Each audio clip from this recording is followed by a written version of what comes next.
Nggak begitu. Dulu Rasulullah penjelasannya nggak begitu. Coba tanya Aisyah. Hakim ini dengar desas-desus di bawah, akhirnya dia duluan yang datang ke Siti Aisyah bertanya, berapa lama jarak orang haid? Berapa lama? Yang wajar. Yang wajar. Kata Aisyah, kebiasaan 7 hari, la tastajil, jangan buru-buru. Berarti selama masih ada itu, berarti masih dikatakan haid. Terus Imam Abu Musa al-Asy'ari mengatakan, tapi ada yang sahabat mengatakan begini. Jangan tanya yang lain, ini tanya gue. Tegas nggak Aisyah? Jangan tanya yang lain, tanya saya ini. Dia perempuan. Saya pelakunya ini. Dia tahu. Berarti kan di situ ada pendapat, ya kan? Ada pendapat. Nah begitulah pada saat hadis itu turun, Imam Malik meriwayatkan itu dari Aisyah. Nah Imam Syafi'i ada pertanyaan tentang itu, maka diambillah semua metode itu, pengumpulan dalil dan data-data. Dalil di 7 hari berdasarkan Aisyah, data-datanya dikumpulkan perempuan 40 orang. Berapa jarak rata-rata nih? Rata-ratanya. Nah, maka keluarlah fatwa Imam Syafi'i tadi. Jadi kalau di luar kebiasaan normal dikasih jeda berapa hari, setelah itu baru jatuh dia istihadah. Mandi dan disolat. Keluar lagi, dia mandi lagi, disolat lagi. Iya. Begitu. Itu belum tadi tuh yang bersuara. Bersuara asar. Iya, zuhur sama asar. Iya dia nggak boleh sebenarnya. Sebenarnya nggak boleh kan? Menurut dia udah salah itu. Mungkin menurut dia. Iya, artinya ukurannya kita kalau berdiri di belakang sekali di tembok belakang itu kedengaran masuk suaranya.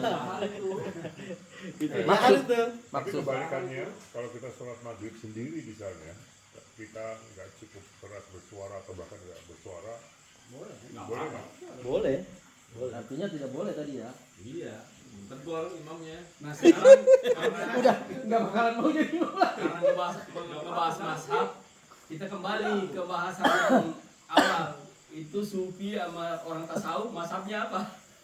Oh, alam apa tuh? Dia bisa dikaitin di situ itunya. Apa namanya untuk mendeteksi dia ini sebenarnya bener nggak sih? berarti kita boleh beradaptasi. Kalau kita bertugas di daerah yang berbeda, pada saat mayoritas Maliki kita ikut Maliki, pada saat Abu Hanafi kita ikut Hanafi, boleh. Ya kayak kita di Libya kemarin ya. Libya kan cara duduknya coba lihat. Boleh. Kita ikutin, kalau enggak disikut kita sama orang Libya. Lo ngapain duduk gitu? Cara duduk terakhir itu ya? Iya, duduk terakhir. Nah, saya terus terang Pak, tergantung kondisi. Kalau pinggang saya agak sakit, saya pakai yang tumit. Yang lurus. Nah, Iya. Bang Sarif, ingat nggak bahasan yang kita bahas kitab Al-Muwatta tentang waktu sholat witir? Oh iya. Kapan waktu itu terakhir? Ingat nggak? Sampai sebelum Azan subuh. ajan, tapi kalau pas ajan diselesain. Iya. Sahabat ada yang melaksanakan sholat witir setelah subuh. Setelah subuh. Oh, setelah subuh. Setelah subuh ya gitu. Nah, itu bagaimana tuh witir setelah subuh bagaimana? Kodok sama dia. Tapi ada dari sahabat. Karena agak keburu. Nah, jadi bagi orang yang terbiasa, melaksanakan sholat witir, tapi saat itu dia kesiangan misalnya, dia boleh melaksanakan witir. Jangan jarang-jarang witir gitu. Nah, kalau jalan-jalan ngapain lo? Kerajinan nanti. Saat sudah kagak witir habis subuh lagi. Artinya begini, dalam masalah sholat, sampai begitu toleransinya. Artinya satu ketika seorang sahabat, siapa kemarin yang kita sebut dia hakim pertama di Palestina, siapa ingat gak? Dia Hakim pertama di Palestina. iya, lupa yang rajulun ka'alaf tusab. Hah? Bukan. Kemarin kita sebut tusab. Hah? Bukan. Salah satu lagi ini ada kepala tuh nggak keluar. Nah, dia menjadi imam di Palestina. Setelah dibebaskan Palestina, dia diutus oleh Umar bin Khattab untuk menjadi imam di Palestina. Nah, dia datang ke masjid. Itu waktunya azan subuh. dia belum sholat witir. Udah azan padahal, stop berhenti. Gua mau sholat witir dulu. Sama gitu. Artinya seorang imam itu punya Prerogatif. iya hak. Sampai udah azan ini berhenti nggak? Nggak witir dulu. Dia mau sholat witir dulu. Amalan begitu. Hah? Aman begitu. Nah, apakah kita mau menyalahkan pendapat sahabat? Itu sahabat itu. Dan sahabat statusnya kulluhum udul dalam ilmu hadis. Sahabat itu statusnya dia perfect. Gitu. Semua yang dinamakan sahabat dia bisa diikuti. Argumentasinya, alasannya dia boleh diikuti. Ya, tabiin. Di atas tabiin, jelas. Dia boleh diikuti. Nah makanya kalau kita lihat kitabnya secara langsung itu agak bingung, agak aneh, sampai begini ternyata. Begitu. Biasanya begitu. Artinya boleh-boleh saja dilakukan kalau ini gitu ya. Kira-kira kesimpulannya seperti Itu juga kalau itu ya, karena ada dalam kondisi-kondisi tertentu. sholat sunat sebelum sholat sunat sebelum subuh itu Jadi kodok. ya terlambat. Nanti pernah kesiangan ya, tapi dia tetap sholat sunat Iya. sebelum subuh ya. Gitu ya. Saking pentingnya itu ya. Kuliah subuh itu. Sholat sunat. Oh, sholat. Sholat yang setara sama dunia dan seisinya. Iya, iya. Bahkan nggak usah sholat sebelah subuh, witir aja sahabat itu nggak ada yang mengingatkan. Amalan witir itu sahabat tuh mau kesana sholat witir. Bahkan dalam kitab Al-Muwatta sebutannya syubhul wajib. Dia sampai seakan-akan wajib. Buktinya apa? Orang sampai mengkodok gimana? Iya. Makanya kembalilah kepada yang awal tadi Pak. Keliru itu orang tasawuf itu. Yang enggak sholat. Nggak sholat. Ya itu berarti pemahaman yang salah kalau Iya, keliru tasawuf itu. nggak sholat, tasawuf sholat sih nggak ada yang salah. Iya, kan tadi kan ada yang ma'rifat yang nggak sholat. Ya kan gitu. Banyak. Yang Dari lebih Nabi keliru kayak lagi gini. Pandi ya ini selingan sih. Enggak usah ditanggapi itu. Yang berita ramai kemarin di Bekasi masuk surga bayar sejuta itu. Oh ada yang gitu ya? Baca nggak? Yuk, yuk, Ada yang baca nggak di sini? Ada yang perempuan itu ya? Yang perempuan, pengajian perempuan itu bang. Iya. Di Bekasi cuma kalau Bekasi mana? Bisa tawar nggak om? Hah? Bisa tawar nggak tuh? Nah itu dia. Katanya sih kalau di berita, kalau di beritanya, setiap yang ngaji ke situ bayar sejuta bang. Mas Aril, surga bang jaminannya. Tapi yang saya heran lagi dan belum terjawab sampai sekarang kan di ini sama MUI, ya kan diselidiki sama MUI Bekasi. Katanya nggak menyimpang. Arti ajarannya itu benar, cuman tapi MUI nggak menyinggung yang mungkin yang 1 juta itu mungkin nggak seperti itu kali faktanya. Bahas mungkin sama Faktanya mungkin nggak seperti itu kali cuman. Walau alam juga. Orang ini ya menginterpretasikan salah kali ya. Ya mungkin. Mungkin. Minyak urut tuh, biar nggak masuk angin kau. Ini malam ini mudir kudu ini. Ini kaki Ya. kayak salah langkah tuh Ya, dia. saya pernah baca mengenai wudhu ya, mengenai wudhu. ya. Di sini. Jadi Itu boleh, katanya Rasul itu saat sudah wudhu pernah mencium kening istrinya dan beliau tidak wudhu lagi. Gak apa-apa ya. Nah, berarti benar ya. Asal jangan istri orang om. Iya. Kalau saya lebih di atas lagi yang saya pernah dengar hadisnya, bukan keningnya, bibirnya. Gitu. Karena saya sering bersentuhan sama Tidur istri juga saya untuk katanya sholat. Rasul. Jadi saya nggak wudhu lagi. Gitu. Makanya saya harus Rasul bergerak. pernah dengar kajian Quraisyah. Orang baru. Rasul tiduran, ya, posisi lagi wudhu, pas bangun langsung sholat. Sering, Iya, sering. iya, Sahabat ada yang ngorok tapi Iya. iya. Bahkan bukan sahabat Rasulullah juga. Iya. Dalam hadis. Ya jadi nggak wudhu lagi katanya bang. Hah? Iya nggak wudhu lagi. Wudhu lagi. Iya. Sholat saya. Imam Syafi'i batal wudhunya. Kalau Imam Syafi'i, Kata. Saya batal tuh. Itu dicas kali. Orang kampung saya dulu Pak Pardi, orang kampung kebetulan di samping rumah saya itu ada guru ngaji perempuan. Kalau sudah wudhu, lihat kotoran aja wudhu lagi mereka. Saking ininya. Iya. Waduh. Saking hati-hatinya tuh. Iya. Kayaknya kecium nih kotorannya nih. Dari sini nih. Lihat tuh lihat kotoran anjing. Wudhu. Cuman alhamdulillahnya wudhu itu diulang-ulang nggak apa-apa. Iya. ya Nah, nggak ada masalah. Nggak ada masalah, Bagus ya. malah. bagus. Habis dulu dia TikTok nanti dia nggak tahu wudhunya. Ah, itu tantangan juga sekarang itu. Gimana ceritanya? Lagi diproses, ya? Ya lagi marahin. on proses. Yang lama-lama Udah lama kan? kan. Hah, belum. Baru bulan Ya itu bakso mau masak nih. Jadi ada cerita begini Pak. Ini kebetulan ya mudah-mudahan si dia ini sudah almarhum orangnya. Sambil tunggu makanan. Jadi dia pernah ikut maripat kayak gitu ya, Iya. sekumpulan kayak gitu ya. Jadi di satu tempat dia ikut bersemedi lah. Suluk. Nah, jadi dia itu Ya mungkin semacam kayak itu. saking keras pengaruhnya Pak, kalau lagi takbir nih, kayak ada yang tahan tangannya, nggak boleh. Akhirnya dia nggak sholat. Dia anunya itu Kayak ada yang tahan nih, tahan tangannya ini kayak ada yang- dia apa sih istilahnya, salah satu untuk masuk syarat ke jamaah itu Bandi, dimasukin ke dalam satu ruangan sama gurunya itu. Nah, di mana? Ya Bang, pernah ada suluk itu suluk? Terus? Ya ya itu didoktrin di situ. Ya. Dibayar. Jadi Dibayat, kan di bahasanya dibayat. Nah, jadi itu kan terjadi dengan saya, ya kan. Saya udah bosan ini ngomongnya dia ini mengajak-ngajak ke kelompoknya dia kan. didoktrin. Terus kebetulan saat itu di rumah anak saya nggak ada, kamar lagi kosong Pardi. Ya udah, ini anak saya ikutin aja udah sampai mana maunya gitu.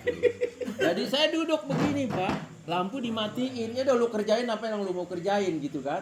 Ya, duduk saya kan, saking kesalnya udah saya kan. Nah dia di belakang nggak tahu mantra apa yang dia baca.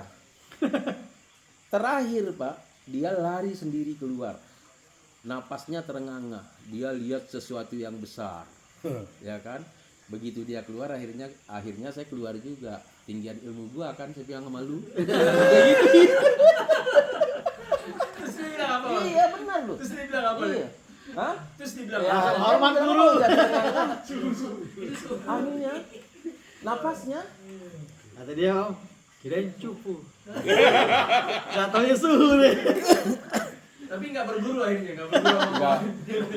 Enggak sih. Inilah Saya kan- kajian semesta Bang. Kalau nggak begini ngantuk kita. Ada selingannya.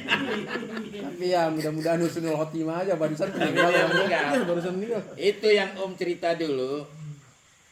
Kan adiknya sahabat Om. Adiknya sahabat Om. Adiknya ya saya panggil Ustadz karena dia dari santri. Terakhir kuliah S1-nya IAIN. Syarif Hidayatullah. Oh iya. Yain Bang, saya bilang sama adiknya, itu abang kita kan sering ke rumah ya kan. Ya mohon maaf nih Ustadz, saya bilang itu abang kita tuh saya lihat kok nggak sholat, aduh jis pusing saya. Sampai saya bilang sekali sholat Bang gocap, disuruh sama adiknya, asal mau sholat. Itu dalam marhum kemarin, Nggak mempan juga. nggak mempan kemarin. Ya saya pernah cerita dulu. Padahal tadinya itu orang nggak begitu. Ya, karena masuk itu. Karena masuk Bisa kelompok jadi itu. Bang. Tadinya nggak begitu. Iya, masuk kelompok itu. Masuk kelompok itu. Salah satu cabang Pokoknya saya Cabang nggak tasawuf nggak juga ngerti. kan Pokoknya itu. suluk namanya itu. Mungkin dia suluk. Jadi dia kalau dibayar tuh banyak arti. Dibawa ke satu tempat. Misalnya dia di tanah lapang nih. Ada tendanya Bang katanya. Dan duduknya ada cara duduknya. Ada cara duduknya. Nggak sembarangan. Ya itu dibayar di situ. Kayak itu ya, Ahmadiyah, Suluk namanya. Jadi awal cerita kan begini Pak, dia memang sering dia ngajak saya. Awal cerita gini, kami kalau ikut ke sana katanya kita harus ikut dia, perintah dia sekalipun dia umurnya jauh di bawah kita, suruh nyapu, suruh ngepel. Ah nggak cocok sama gua yang begitu, saya bilang masa anak kecil suruh kita diperintah kita orang tua. Itu awalnya dari situ tuh. Kasihan juga tuh. Ya, jadi kalau takbir itu Pak, itu kan istrinya itu langsung. Kalau takbir itu kayak ada yang tahan tangan. Katanya. Oh istrinya cerita. Istrinya cerita. Mungkin itu salah satu penyebab dia nggak sholat juga itu. Kodamnya itu yang nahan. Om. Walau Anu, kalau yang saya pernah dengar dia ngomong gini, kita mau sholat kayak apapun kalau hati ini belum bersih katanya, percuma. Nah, cuman apa pengertian bersihnya itu terus terang Bang, saya juga udah malas saya tanya, ngapain gak ada gunanya gitu loh. Ya bisa aja saya kejar kan Bang, apa sih yang kamu maksud dengan hati bersih itu seperti apa batasannya, bisa aja saya kejar. Tapi saya udah enak aja. Apakah yang udah digosok pakai rinso? Nah, itu bang. Nah, ada juga yang itu alasan pakaian. Oh, Iya. pakaian saya nggak bersih, nggak usah sholat deh katanya. Kalau dia yang penting ini Pandi. Itu tukang proyek. Jadi walau Tukang edit. Padahal gampang dibilang ke kotor belum tentu najis, kalau najis pasti kotor. iya betul bang. Itu doang paling. Betul. Nggak bisa ngomong deh. Emang lu males Kalau aja sih alasan malas aja. Males aja.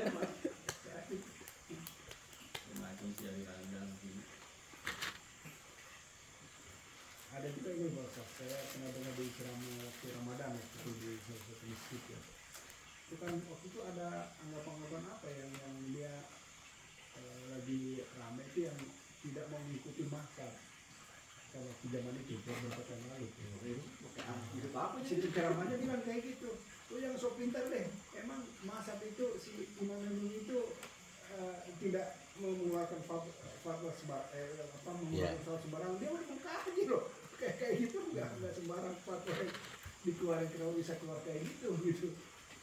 Jadi masa sok pintar deh. Lu juga baru baca Quran nggak hafal juga baru pendapat segala macam kata dia. Udahlah ikutin aja salah satu dari 4 mazhab itu kata ini gue sama situ sih gitu. Dia ini ambilan kayak gitu waktu itu. Mungkin dia waktu itu memang sekarang lagi berkembang itu. Kalau sekarang nih ada istilah Salafi, yang belakangnya ada nama Al-Asari itu. Pernah dengar nggak nama Al-Asari itu? Jadi Babelan tuh. pemahamannya adalah dia nggak perlu mazhab sebenarnya, karena patokannya adalah Quran Sunnah bukan mazhab. Itu maksudnya dia. Iya. Cuman yang tadi Pak Andi bilang, ya emang bisa menjangkau semuanya. Maksudnya gini, di zaman Rasul dalil-dalil dan Quran Sunnah itu memang banyak yang tidak terjadi pada saat sekarang. Artinya pada saat ayat dan hadis itu ada, problematika belum sebanyak sekarang. Dan orang langsung paham. Ya karena masih simple dan itu. Nah kemudian dengan banyaknya problematika di masa kini, contohnya yang paling gampang jual beli online aja deh. Gitu. Kan dulu belum ada jual beli online, ya kan? Walaupun dasarnya ada apa namanya bai'ul ghaib itu, maksudnya jual beli yang tidak dilihat. Itu kan kalau bahasa sekarang online ceritanya, kita nggak ngelihat. Nah, cuman fenomena itu kan belum ada. Belum ada. Belum tentukan hukumnya bagaimana? Online kita lihat. Ada display. Gambarnya doang ya. Kalau udah itu itu nggak kelihatan. Itu nak Masalah online itu masa saya pernah ketipu nggak bang? saya pernah tanya ke siapa ya bahwasanya katanya online itu nggak sah ya karena barangnya udah dibayar barangnya belum ada gitu loh. Ya, Ada bilang gitu kan. banyak fatwanya itu tadi. Tadi Bang Orang bilang barangnya kelihatan nih. Ada display. Ada displaynya. Ada foto, ada videonya. Ya. Nah, cuman kan kita nggak lihat langsung. Itu cenderung horor tuh. Ya kan menimbulkan celah untuk kezaliman masuk ke situ. Penipuan lah, yang speknya nggak sesuai lah. Kemudian kita mau marah-marah begitu, mengajar gue ditipu gitu kan. Nggak sesuai, salah sendiri, nggak lihat sendiri. Kan jual beli patokan awalnya ya dan biadin. Itu maksudnya tangan dengan tangan. Artinya lihat, bayar, gitu. Itu patokan awal jual beli ya. Ada uang, ada barang. Nah, problematika itu kan belum ada. Nah, itu salah satu sekarang nih. Artinya fatwa itu muncul pada saat dalil tidak dicari, nggak ketemu dalilnya, atau masalah zaman sahabat itu nggak ada. Iya. Sampai akhirnya ada patokan yang namanya kias. Dikiasin aja deh, kias. Itu Imam Abu Daud Al-Zahiri yang kemarin kita bahas tuh, mazhab-mazhab Zahiriyah itu kias tuh nggak diterima sama dia. Dia nggak terima kias dia. Tetap mesti beradaptan. Tetap harus ada dalilnya. Dalil itu kias itu bukan dalil. Kias itu bukan dalil. Artinya menurut mazhab Zahiri. Dalam ilmu hadis benar dia. Benar dia orang dia dari masalah apa orang dia bilang kias lain. Cuman kan ada masalah. Dalil belum nggak ketemu dalil cari ini. Maka ulama mengambil istilah kias, dikiaskan itu permasalahan-permasalahan yang mirip. Permasalahan-permasalahan yang mirip ditarik untuk menjadi hukum yang sama. Itu maksudnya. Nah, muncullah fatwa itu. Misalnya jual beli online. Oh, selama ada gambarnya, orang yang kita tahu boleh, padahal kita ketipu juga. Udah orang yang tahu ketipu juga. Cuma kalau katanya ada tambahan, saya pernah dengar di TV itu.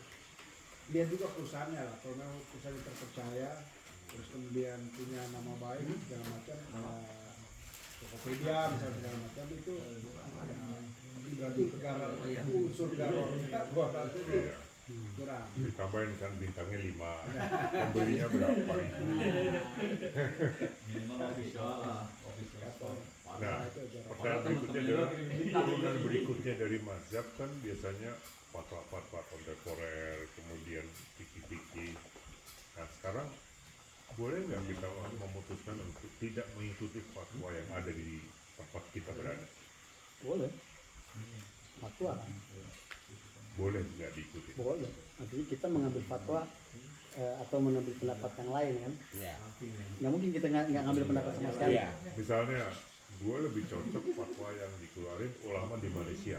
Ya, misalnya keadaan itu mirip dengan kita, kemudian kita mengambil fatwa yang itu boleh-boleh saja. Fatwa itu kan tidak mengikat. Ya contoh ini aja Pak Ustaz, masalah najis kan beda-beda tuh. Syafi'i yang namanya najis yang dipakai. Kalau Hambali kalau yang segede gimana nggak apa-apa gitu ya. Bukan Hanafi ya yang paling moderat ya. Contohnya tai lalat sama tai kebo gitu ya. Tai lalat gitu. Ya begitu. Artinya tadi batasan-batasan itu benar ada misalnya Imam Syafi'i dia sangat ketat memang. Bukan karena itu dia hati-hati, dia ulama yang hati-hati. Misalnya gini, dalam masalah tayamum aja. Tayamum itu kan ketika ketiadaan air, ya kan? Tapi Imam Syafi'i bukan hanya tiada, dia harus bahtu anil ma. Dia harus nyari dulu airnya, bukan cuma begini. Nah, nggak ada air nih, emang langsung. Nah, lu cari dulu, dicari nggak ada, baru namanya nggak ada gitu. Nah itu kan perbedaan dari segi cara fatwanya dan gitu misalnya. Syarat. Iya, ya kalau misalnya yang lain pendapat yang mudah misalnya, ini fatwanya ada nih, kita mau pakai, kita pakai ikutin fatwa itu. Tapi kalau kita mau berhati-hati, nggak jadi masalah juga, iya. Nggak jadi masalah juga. Karena di pesawat ya, kan ada air di toilet. Kalau besar kan nggak praktis. Kalau sapi nggak boleh tuh harus pakai Nggak boleh, harus pakai air. Tapi kalau yang ini kan boleh di Langsung di jendela. Enggak di jok depan. Aku depan nih. Nah, Kata ini pramugari kalau semua udah habis ntar air pesawat. Pardi, ini yang saya lakukan ini masalah rokok, Pak.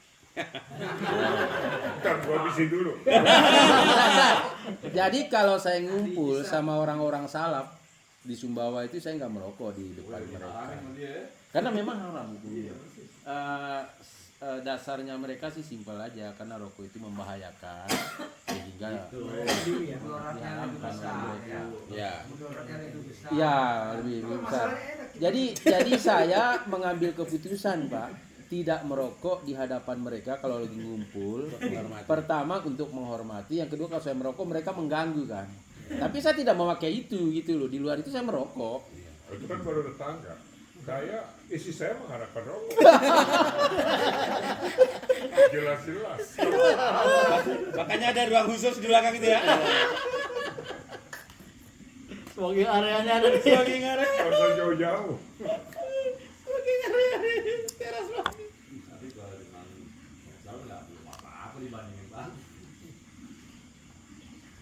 Aduh. Tapi menurut saya sih pandangan mereka sah-sah saja. Nggak ada yang terlalu diributkan gitu. Kasih.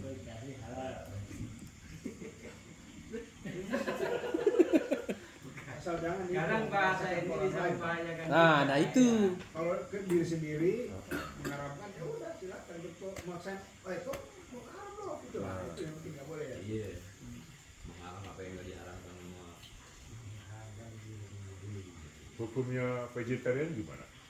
Mengharamkan itu sama aja mengharamkan Daging. yang Allah halalkan. Dia bagi dia sendiri.